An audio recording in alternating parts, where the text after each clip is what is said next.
get a lot of fun out of some of the guys who'll comment on some of my prior videos in that big giant G88 or 888. Oh, you have to have a 25 or have to have a 36.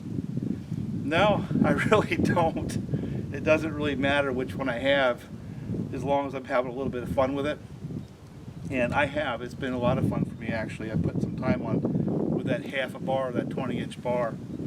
But look at this. This is a 36-inch bar, and the part number on this, I'll bring it up to the camera and then I'll read it to you because I need my glasses to read it, is 302-000-9753 XB, and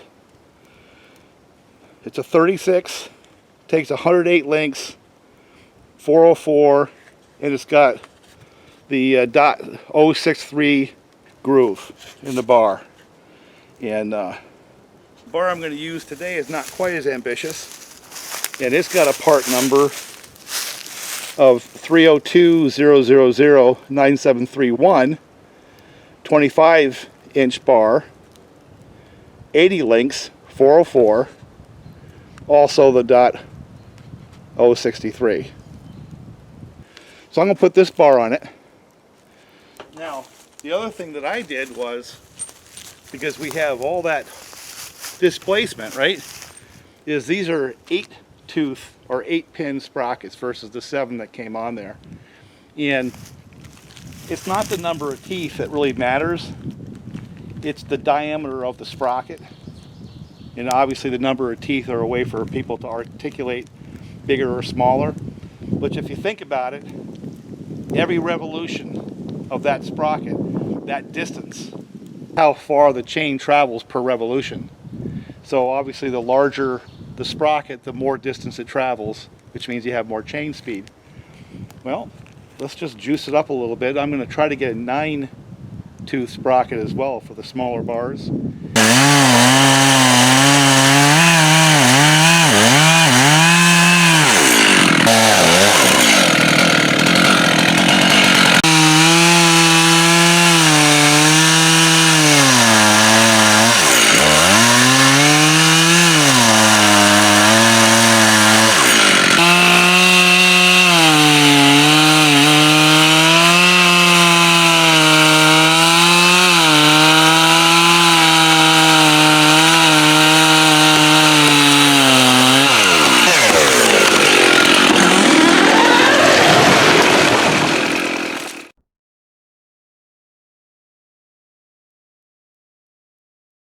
A lot of that deadwood has to come down, and that saw right there is just the perfect saw to do it, you know.